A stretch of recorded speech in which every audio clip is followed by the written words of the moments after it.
আচ্ছা, এতক্ষণে তো নিশ্চয়ই শুনেছেন যে অন্নপূর্ণা ভান্ডার 13 পাতার ফর্ম প্রকাশিত হয়েছে।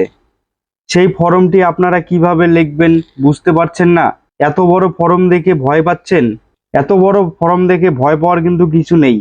প্রত্যেকটা অপশন কিন্তু আমরা আজকে এই ভিডিওর মাধ্যমে বুঝিয়ে দেব। তাই ভিডিওটি শেষ অবধি দেখুন।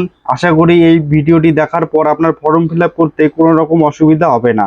এই ফর্মে কিন্তু খুবই সিম্পল সিম্পল জিনিস দেওয়া আছে, তাই ভয় পাওয়ার কোনো ব্যাপার নেই। আপনারা কিন্তু খুব সহজে এটি পূরণ করতে পারবেন। চলুন দেখা যাক কি কি আছে এই ফর্মে, কিভাবে লিখবেন আপনারা। সবার প্রথম এখানে উপরে দেখুন লেখা আছে অন্নপূর্ণা যোজনা পারিবারিক তথ্য সংগ্রহ ফর্ম। তার নিচে ক নাম্বারে দেখুন লেখা আছে পারিবারিক পরিচয়। পারিবারিক পরিচয়ের 1 নম্বরে দেখুন লেখা আছে পরিবারের প্রধানের নাম অথবা হেড অফ ফ্যামিলির নাম। এখানে আপনার যে বাড়ির পরিবারের হেড আছে তার নাম কিন্তু এখানে লিখতে হবে আপনাকে। তারপরে দেখুন তার জন্ম তারিখ চেয়েছে, তারপরে তার জন্ম তারিখ দিতে হবে।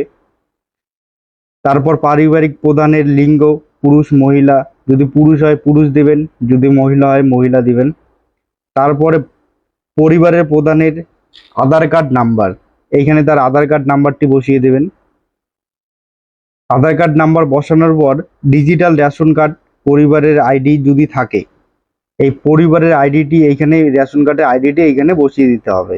তারপর দেখবেন লেখা থাকবে পরিবারের সদস্য সংখ্যা। এইখানে আপনার পরিবারে কয়জন সদস্য আছে ওটি সংখ্যা এইখানে লিখে দেবেন। তারপর 7 নম্বরে দেখুন লেখা আছে ঠিকানা। এইখানে আপনার অ্যাড্রেসটি দিয়ে দেবেন, ফুল অ্যাড্রেস এইখানে দিয়ে দিবেন। তারপর যোগাযোগ নাম্বারে মোবাইল নাম্বারটি দিবেন। তারপর আপনার পরিবারে আর কে কে আছে তাদের নাম, সদস্য 1 2 3 এইভাবে সিরিয়াল হিসেবে দিতে হবে। তারপর সদস্য 1-এ নামের জায়গায় নাম দিবেন। তারপর জন্ম তারিখ লেখা আছে ওইখানে ডেট অফ বার্থটি দিয়ে দেবেন।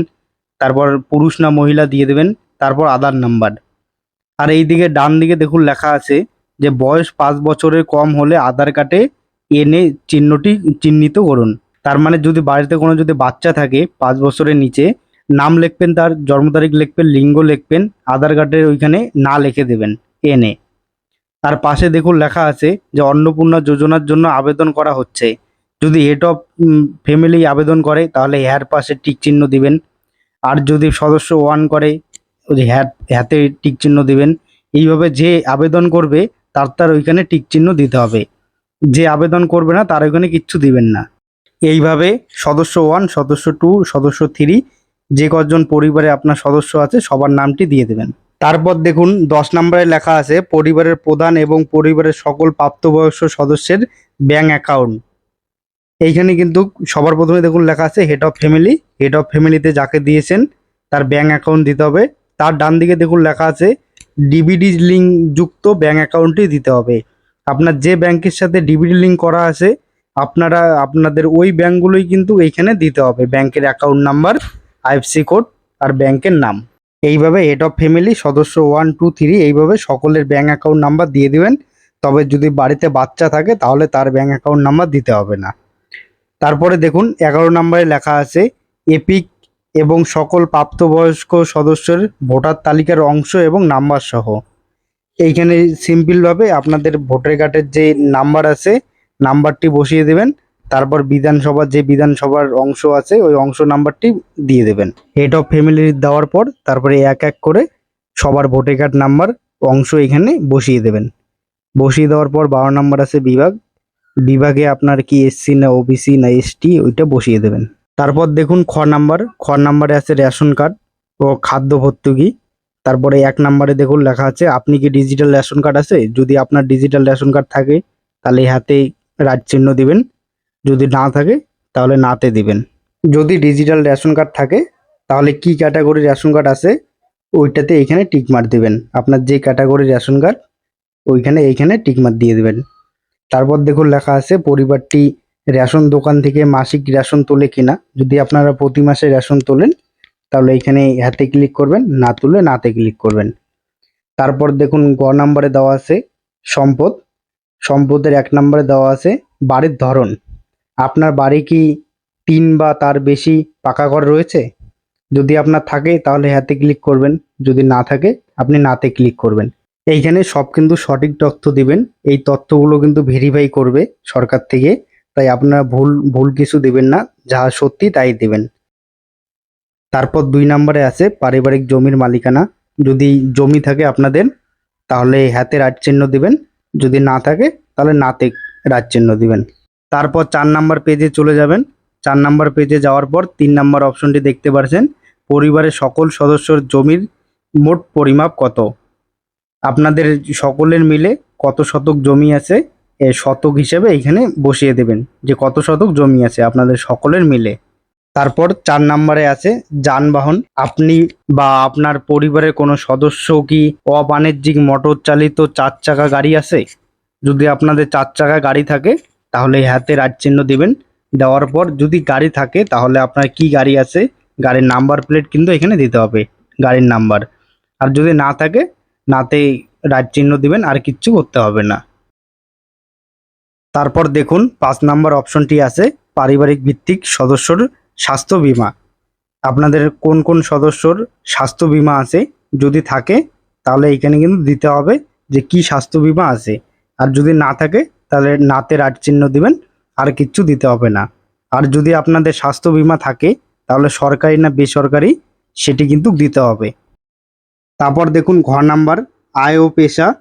তার 1 নম্বরে দেওয়া আছে কোনো সদস্য কি আয়কর বা পেশাগত কর প্রদান করে। যদি আপনাদের বাড়ির কেউ ট্যাক্স দেয় তাহলে হাতে টিকমার্ক দিবেন। দেওয়ার পর কোন সদস্যটি দেয় তার কিন্তু এইখানে প্যান কার্ড নাম্বার এবং নাম দিতে হবে। আর যদি না দেয়, কেউ যদি ট্যাক্স না দেয় আপনাদের, তাহলে কিন্তু এইখানে কোনো প্যান কার্ড নাম্বার কারো দিতে হবে না। তারপর চলে যান 5 নাম্বার পেজে। 5 নাম্বার পেজে দেখুন 3 নম্বর অপশনটি রয়েছে কর্মসংস্থানের ধরন। আপনাদের হেড অফ ফ্যামিলি কি করে তার এখানে কিন্তু দিতে হবে, টিকমার্ক দিতে হবে যে কি করে, সরকারি ক্ষেত্রে, বেসরকারি ক্ষেত্রে, না কৃষিকাজ, না বেকার, না অন্যান্য যেটি করে আপনাদের হেড অফ ফ্যামিলি। প্রথমে হেড অফ ফ্যামিলিটি দিবেন, তারপরে সদস্য 1, সদস্য 2, এইভাবে কিন্তু সবারটি দিয়ে দেবেন। দেওয়ার পর চলে আসবেন 6 নাম্বার পেজে। 6 নাম্বার পেজে দেখুন লেখা আছে পারিবারিক শিক্ষিত প্রাপ্তবয়স্ক সদস্যের সংখ্যা এবং পরিবারের অশিক্ষিত প্রাপ্তবয়স্ক সদস্যের সংখ্যা। তারপর দেখুন এখানে দেওয়া আছে যে ড্যাশ শিক্ষিত প্রাপ্তবয়স্কের সংখ্যা। আপনাদের পরিবারে কয়জন শিক্ষিত প্রাপ্তবয়স্ক আছে তার সংখ্যাই কিন্তু এখানে দিতে হবে। তারপরে অশিক্ষিত প্রাপ্তবয়স্কের সংখ্যা কয়জন আছে ওটি দিতে হবে। দেওয়ার পর তারপরে পরিবারের প্রধান শিক্ষিত না অশিক্ষিত টিকমার্ক দেবেন। তারপরে সদস্য 1, সদস্য 2, এইভাবে কিন্তু সবারটা দিয়ে দেবেন। তারপর দেখুন 5 নম্বর অপশনটি যে আপনার পরিবারের কোনো সদস্য কি কোনো সাংবিধানিক পদ বা মন্ত্রী বা সাংসদ, বিধায়ক, পৌর স্থানীয় সংস্থা এবং পঞ্চায়েতের প্রাক্তন বা বর্তমান ধারক। তার মানে আপনাদের পরিবারে কেউ কি কোনো রাজনৈতিক পদে যদি থাকে তাহলে হাতে টিকমার্ক দিয়ে তার কি কি পদে আছে ওইটি এখানে দিতে হবে।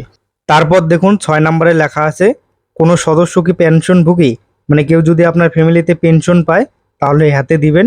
দেওয়ার পর তার কি সরকারি চাকরির পেনশন পায় তার কিন্তু এইখানে সংসদ নাম্বার দিতে হবে।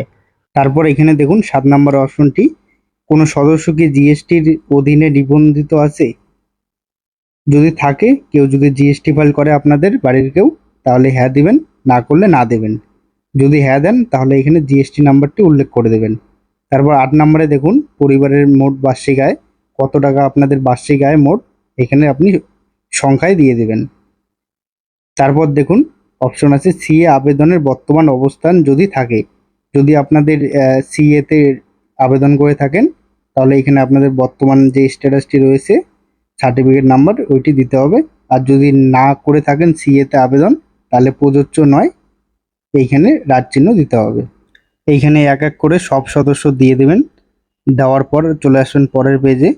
এইখানে পরের পেজে এসে দেখতে পারবেন এইখানে কিন্তু লেখা আছে অন্য কিষাণ ক্রেডিট কার্ড, কিষাণ ক্রেডিট কার্ড আরডি, শিল্প ক্রেডিট কার্ড, মৎস্যজীবী ক্রেডিট কার্ড, শিক্ষার্থী ক্রেডিট কার্ড ইত্যাদি এখানে কিন্তু লেখা আছে।